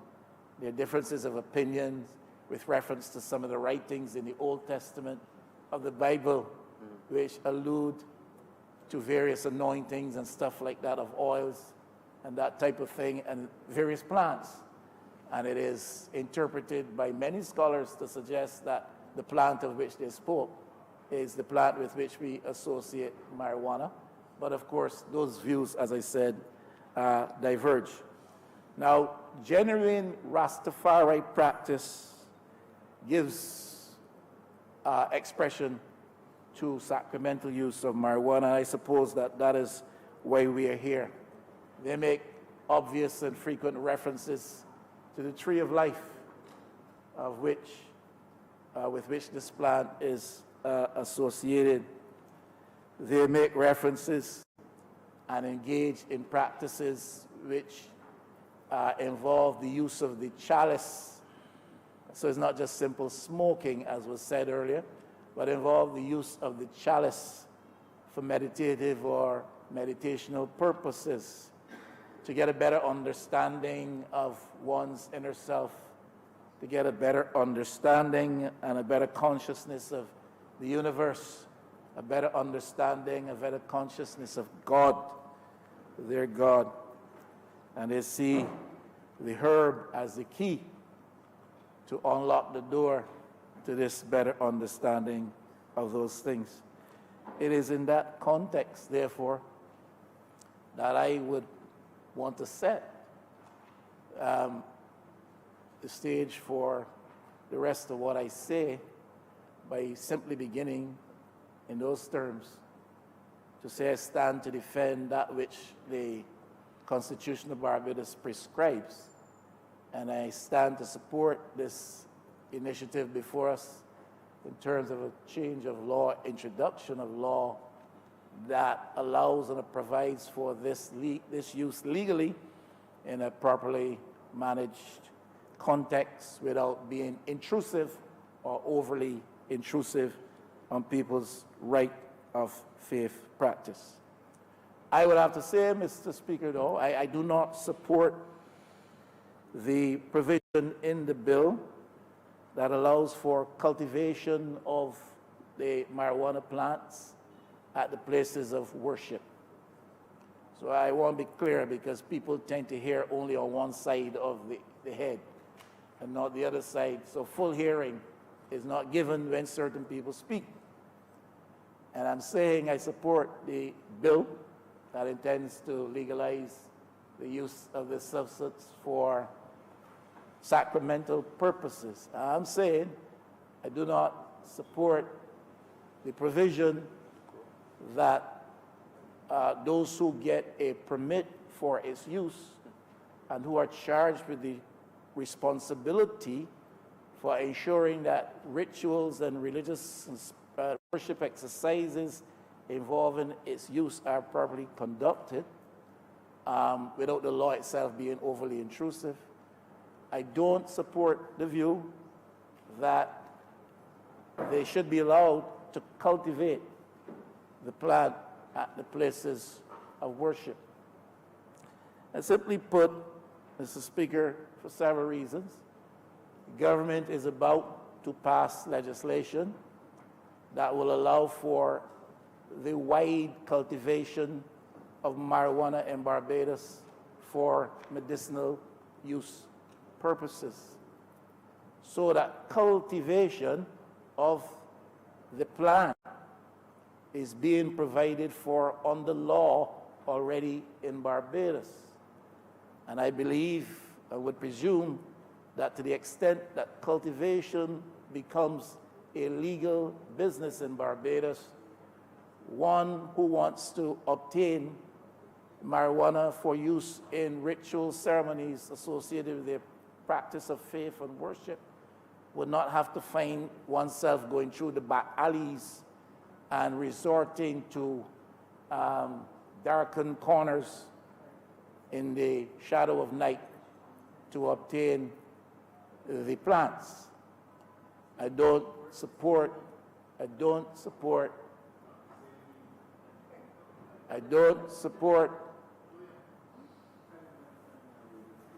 What do you raise? Order. The honourable Yes. member is misleading the House. The first aspect is medicinal marijuana. Medicinal marijuana has a high content of CBD and a low content of THC. These are the two parts in marijuana. The marijuana used for sacrament, on the other hand, has a higher content THC and a lower content CBD. So the actual type of effect that you get from them is different. So a medicinal marijuana is not used in the same way that a sacramental marijuana would be used. One is used strictly for the medicinal, and the other is used as a sacrament. So they're different, and one cannot be used in exchange with the other. All right. I am still at a loss as to how I am misleading the House, and I will restate my point, Mr. Speaker, until you stop me. And I'm saying Go ahead. we are establishing a platform for the legal cultivation of marijuana in Barbados on a wide scale. I am saying, therefore... Well, you're making a different point. No, I'm making the same point. You need to listen, Mr. Speaker, with both ears. You said that you're using...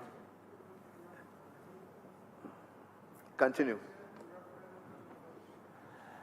I am, until you stop me, Mr. Speaker, saying that the government is providing for a legislative framework within which, a platform upon which, cultivation of marijuana on a wide scale in Barbados will be established by law. I'm saying in the context where there's wide-scale cultivation of marijuana allowed in Barbados, I do not feel persuaded that we have to allow for private cultivation of marijuana for sacramental use. That's the point I'm making. Persons may disagree with that, but I'm in no way misleading anybody. That is a position that I take. The government That's will your have- opinion. Your opinion. A point of order. A point of order.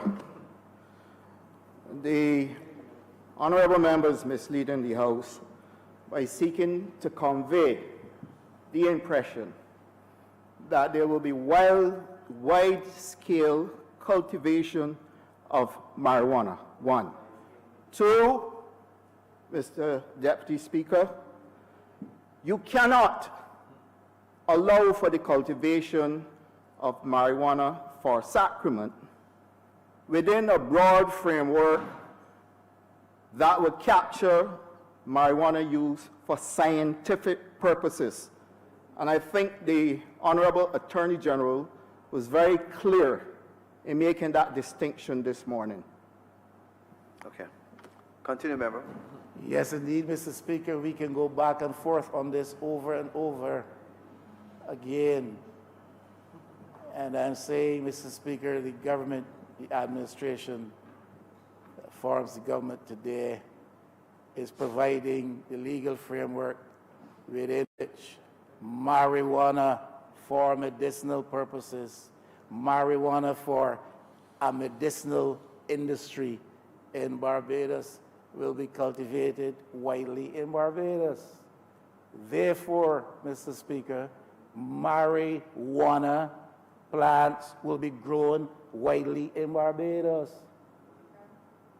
Marijuana plants will be grown widely in Barbados. And therefore, Mr. Speaker, I remain unpersuaded of the need to allow for private cultivation of plants to serve sacramental use. That is what I'm saying. I'm prepared to sit down and get up again and repeat that. So it's already... Mr. Deputy Speaker, so that we do not point of order. confuse... The point of order, the honourable member is misleading the House. Yes. Mr. Deputy Speaker, so that we do not confuse Barbadians with this issue. The use of marijuana for sacrament is specific to the Rastafarian faith. It cannot be mixed with the cultivation of marijuana for medicinal or scientific purposes. Therefore, Mr. Deputy Speaker, the honourable member would have to explain how he will make the distinction if marijuana for sacramental purposes is not allowed to be cultivated separate and distinct from that which is being used for scientific purposes. Continue. Member, continue. You finish? After the third or fourth interruption, I remain unconvinced, Mr. Speaker, of the need to provide for private cultivation of marijuana plants by worship centers to facilitate their sacramental use. I support the law which allows them to use the plant in their religious practices and rituals and ceremonies. I don't see that the need has been clearly established as to why you must further allow persons to plant, persons who manage or who run these worship centers or lead these worship centers, permitted to use the substance for sacramental. I'm not fully persuaded as to the need to allow them to plant in a context where cultivation of the plant in Barbados is permitted to be widespread. Point I'm making, Mr. Speaker, is that use of the substance does not necessarily require cultivation of the plant. Two different things. Two different things. The Constitution may give me a right to use this plant as part of my religious worship exercise. The Constitution does not give me the right to plant it. And I am saying my view is the use of it and the cultivation of it are two different things, and in a context where we're providing for widespread across the island cultivation of the plant, you are yet to persuade me, and I suspect others, of the need to have it planted by the worship centers themselves. Mr. Speaker, users of... The member is on a point of order. Mr. Deputy Speaker, I rise again on a point of order because as the minister that piloted the bill for medicinal use of cannabis, I am concerned about the deliberate attempt to mislead the public. Medicinal cannabis is for scientific use. You cannot allow any type of cannabis to be cultivated near because of the risk of cross-contamination, cross-pollination. And it's erroneous to suggest, Mr. Deputy Speaker, that if we are to allow the wild growth of cannabis across Barbados, that we will not be endangering cultivars for specific scientific research, Mr. Deputy Speaker, so that you end up with more contaminated plants than you bargained for.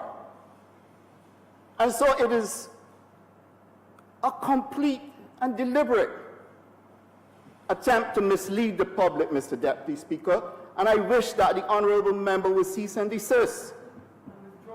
Well, I withdraw it too. Well, this is, it's nothing that he had to withdraw because it's his opinion. And therefore, his opinion may not necessarily be your opinion. But you will have your chance to speak. Continue, member. But the honourable member, my good friend out of the southeast of Barbados, can attribute motives to me which speak to a deliberate intention to mislead. It is not that at all.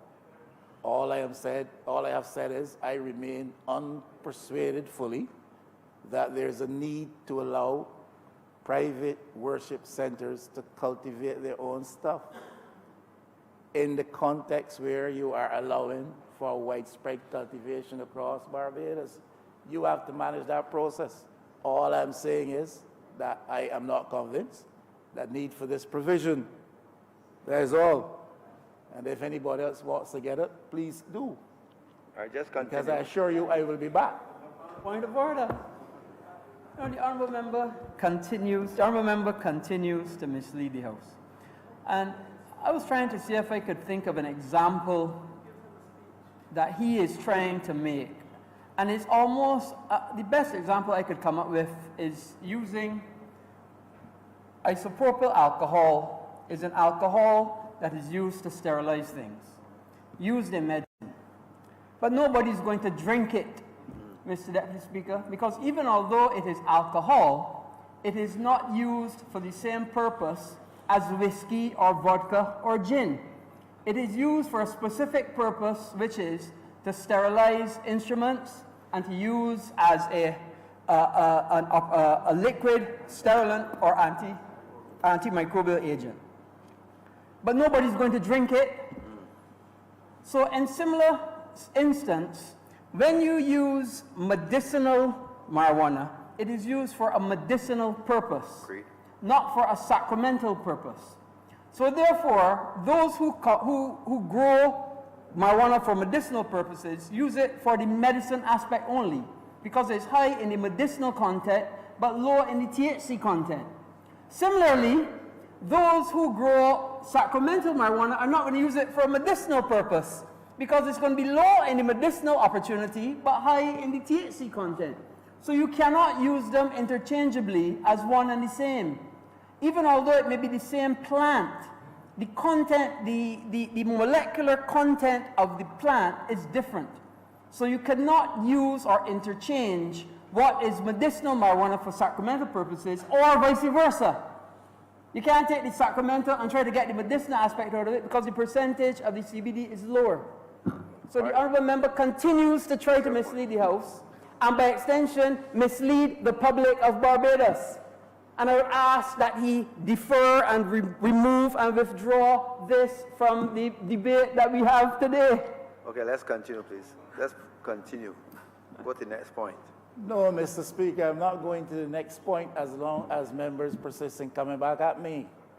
And I am amazed that an honourable member with such seniority as the honourable member enjoys, who last spoke, could so easily misconstrue what is being said. I'm not talking about use, I'm talking about cultivation. We're discussing cultivation, not use. So if they are true now, Mr. Speaker, I will push on. Let's go But forward, if please. my honourable friend from St. Peter, as is his want these days, wants to get into it, let's go. No, but I would want you all to move forward. Go ahead. Let's go on with the debate. Those who are users of communion wine are not necessarily growers of the grapevine that produces ultimately the wine. And I'm saying that what the Constitution provides for as a liberty, which we support here, is the sacramental use of this substance. What you need to convince me, and I suspect others of further, is that there's a need to provide that those who operate worship centers must be vested with the right as well to grow the plants. And that is where we are.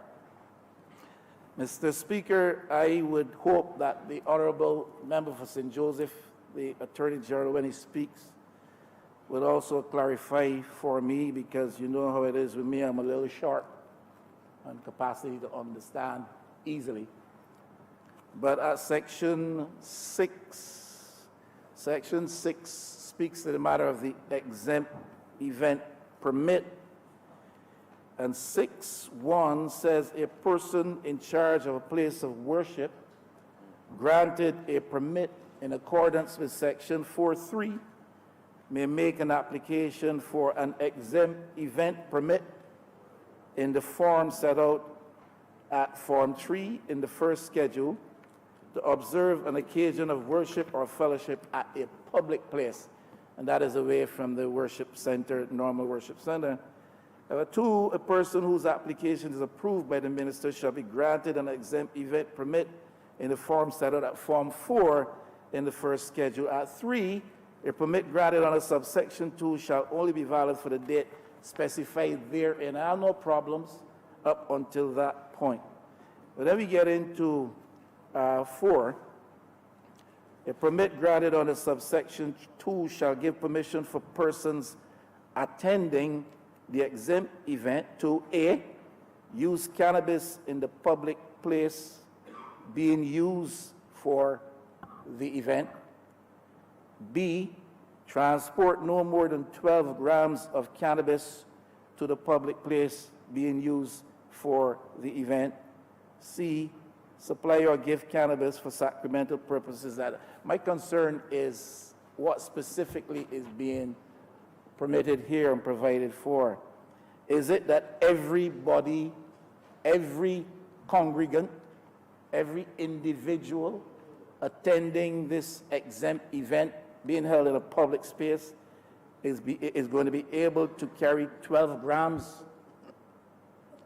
Because that is my first flush reading and interpretation on this, that everybody who is attending the event, which is exempt, will be allowed to carry 12 grams of cannabis to the public place being used for the event. And does it also say that everybody will be able to supply or give cannabis for sacramental purposes at the event? Or is it limited to the person who has the permit for the hosting of the public event?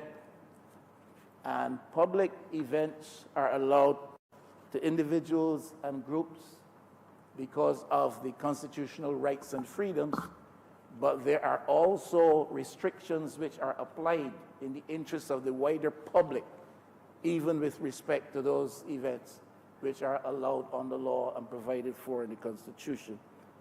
So we would want to have the assurance that even though you have the right to use this substance for sacramental purpose in a public space, let's say a park, let's say the botanical gardens, as has been referenced already, are there going to be any stipulations or regulations that would provide for how that public space is used for the pursuit of that religious purpose?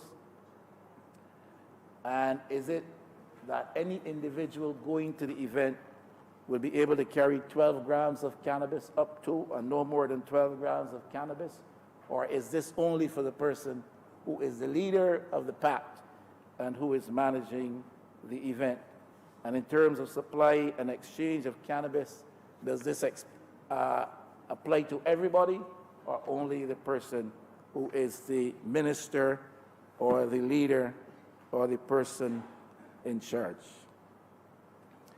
The Attorney General properly based his presentation, understandably so, around the constitutional provisions with rights to religious freedoms, etc. And he did, I would have to acknowledge, concede, make reference to other matters which are to be taken into consideration when we seek to provide for people's constitutional rights. The Constitution does imply that where you pursue rights granted under the Constitution itself, that consideration must be taken on board with reference to challenges provided to law enforcement with respect to public safety, issues of public health. So you may have a permit or a permission to stage an event, to hold a worship celebration in public. This is your right, in a public space or at your regular worship space. But that right must take into consideration the grant of that right and the access of that right must take into consideration issues of challenges to law enforcement, issues related to public health and public safety, etc., etc. Now, somebody else will get up just now or start to gnash their teeth, but this government is already challenged with respect. This government is already under stress with respect to the challenges having to do with the maintenance of law and order and law enforcement in Barbados. Society is evolving, things have changed, different influences are brought to bear on the way we live and relate to each other, and we have seen in that context the emergence of behavior and conduct among young and old alike, adults and those who are more juvenile, and we've seen the expression of behavior which is undesirable, resulting in crimes, some of which are violent, many of which are violent, and challenges, therefore, already to the maintenance of law and order, the establishment of law enforcement presence and success against those potential behaviors is a reality for us. And all I'm saying is the right to worship being guaranteed. Such guarantee comes in a context where consideration is made with respect to others and with respect to public safety and law and order and law enforcement and all of these things. And government is already facing significant challenges. Certainly the detriment to public health is something that we do not want to be inconsiderate of. Against all of that, Mr. Speaker, I'm still saying that this is a move in the right direction on the part of the government to set the legislative framework within which sacramental use of this substance could be pursued by people of faith in pursuit of their religious rights. I have a question, Mr. Speaker. It's simply this, and I suppose there may be an easy and simple answer coming back. But the question is, why only the Rastafarian community? This bill is structured and documented such, written such, that it seems to me you're providing for its use only with respect to the Rastafarian community. I'm simply asking why only the Rastafarian community. I'm not beyond that suggesting any other community.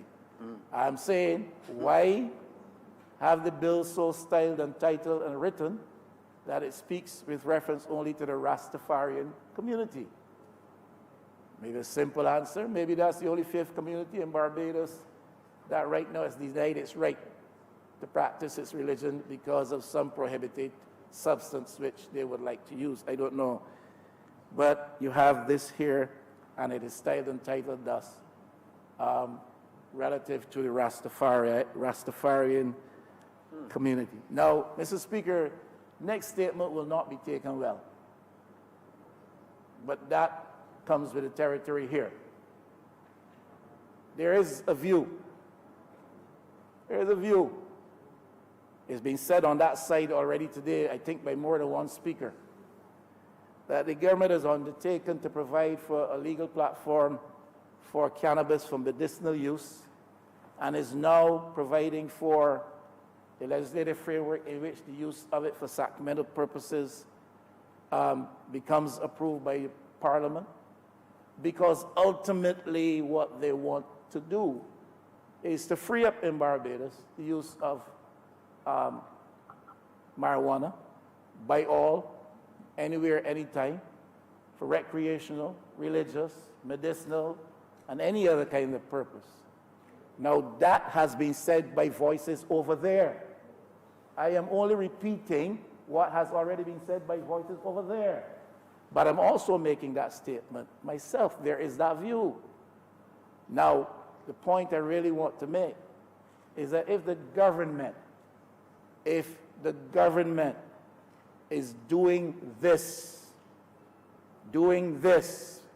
bringing this bill to this House, passing this legislation, passing the legislation on medicinal cannabis for those purposes, well, that is wrong. I have said here, standing on my feet, that I believe the government wants properly to give to Barbadians the benefit of access to marijuana products for medicinal purposes. I have said that.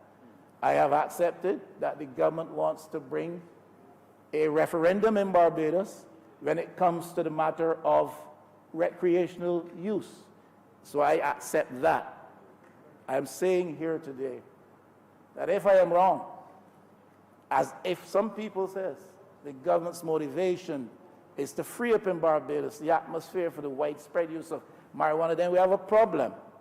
I'm saying further here today that if this legislation, which speaks to the use of marijuana for sacramental purposes by the Rastafarian community, is intended to manipulate the voting opinion of the Rastafarian community in Barbados, Mr. Speaker, then it is an insult to that community. That's what I'm saying. I told you some of them would gnash their teeth. I told you some of them would gnash their teeth. Hear me clearly. Hear me clearly, Mr. Speaker. Hear me clearly, Mr. Speaker. Hear me clearly, Mr. Speaker. Yes. Hear me clearly, Mr. Amidst all the sucking of the teeth and the under-the-breath utterances over there, which add up to nothing. Hear me clearly, Mr. Speaker. You're not supposed to hear it. I am not hearing them, Mr. Speaker. You're not supposed. Trust me, I'm not hearing them. But I am saying to you, Mr. Speaker, I support this legislation. You hear me clearly, Mr. Speaker, that allows for sacramental use by the Rastafarian community and expression of their faith. I raised one or two questions about the context in which it takes place, not objection. And I'm saying, Mr. Speaker, if, as is believed by some, that this is an attempt to manipulate the voting opinion of a specific group in Barbados, particularly so the Rastafarian community, then it is an insult to the Rastafarian community. It is the government's responsibility to ensure that the Rastafarian community is not of that view. That's all I'm saying. Now, if that is out of place and out of order, then I think perhaps I'm in the wrong place and maybe at the wrong time. So you hear me clearly, Mr. Speaker? Yeah. If this is intended to bring the thousands of members of the Rastafarian community in Barbados to a place where at the next poll they vote for this administration, then it is an insult to that community. If it is that. If it is that. I support it because I believe it is an attempt to confer in actuality a right which is ascribed to practitioners of religious faith in Barbados who may want to use the substance. And I hope I'm clearly heard on that, because I know there will be those who in their huddles in various parts of the geography of Barbados who will go and say, Bishop Joe said so-and-so, Reverend Adley said so-and-so, and he must forget that he comes from over here, and all kinds of stuff. I hope you heard me clearly, Mr. Speaker. Let's go ahead. All right. There are some cultures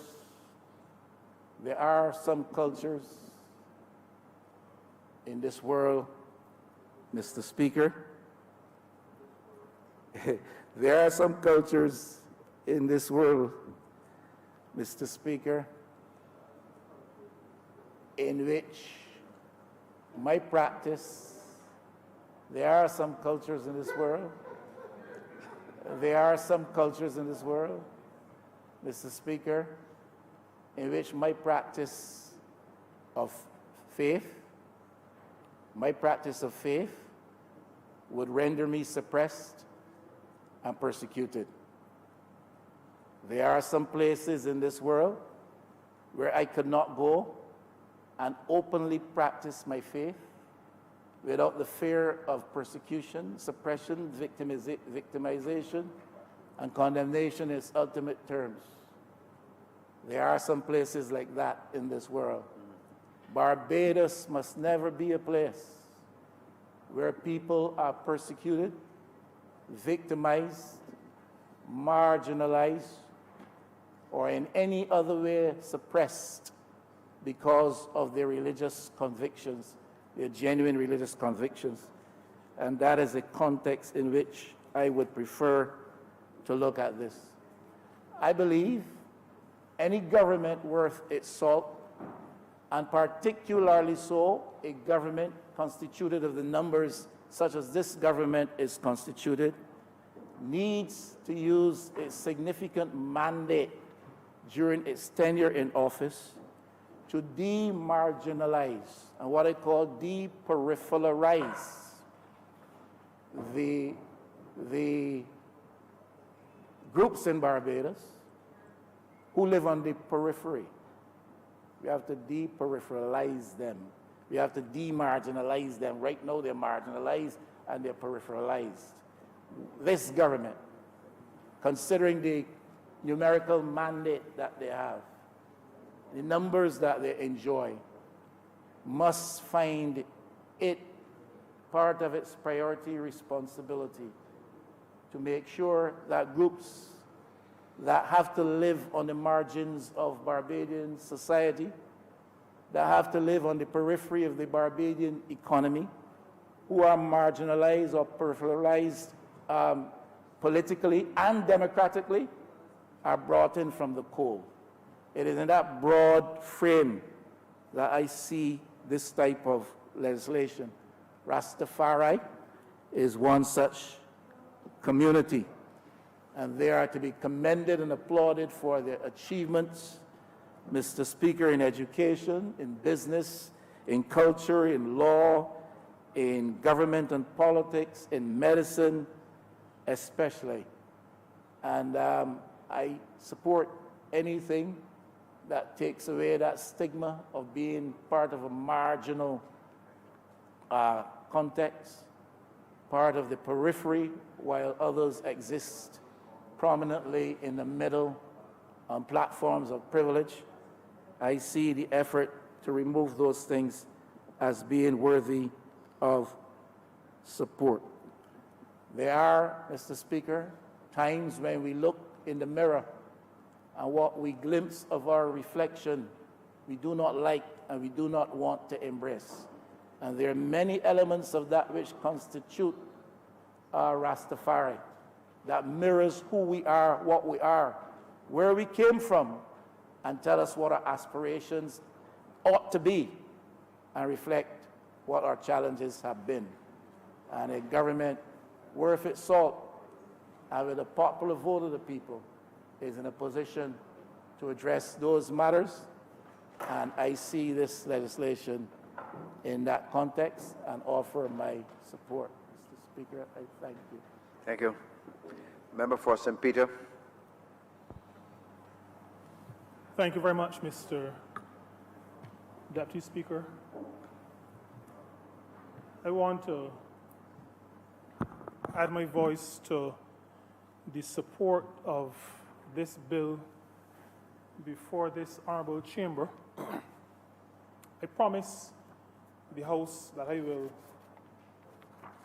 spend the minutes allotted to me without making any slurs or unfounded accusations, any innuendo, and will wish to stick to what I consider to be a serious debate, not just serious in terms of tone, vocal tone, but serious from the perspective of trying not to bring what are called red herrings across the path. The Constitution of the country, of this country, of our country, speaks to and affirms, actually, the right to believe and to practice. To believe in a supreme being, to believe in God, to believe in some higher power. And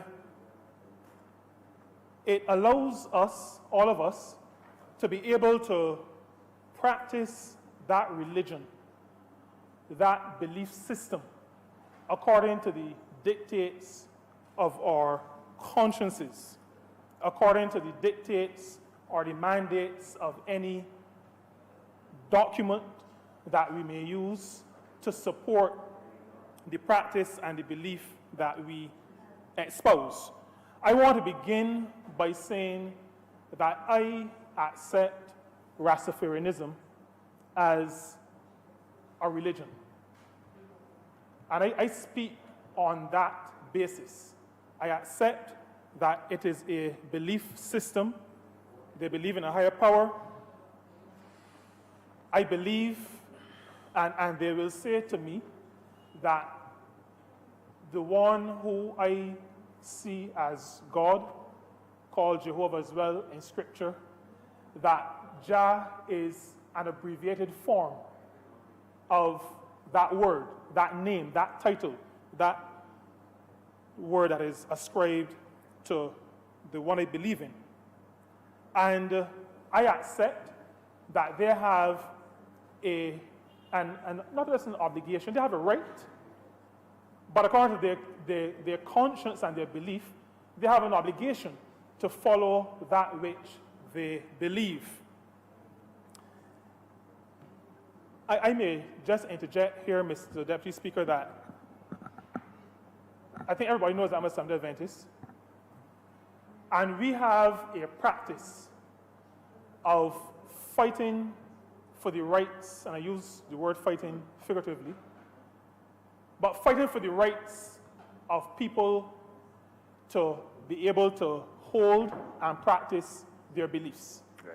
As a matter of fact, I had to share with a Muslim friend of mine an article where a Seventh-day Adventist attorney actually entered a court hearing, amicus curiae, I think that is what the Latin is. French? A friend of the court, right.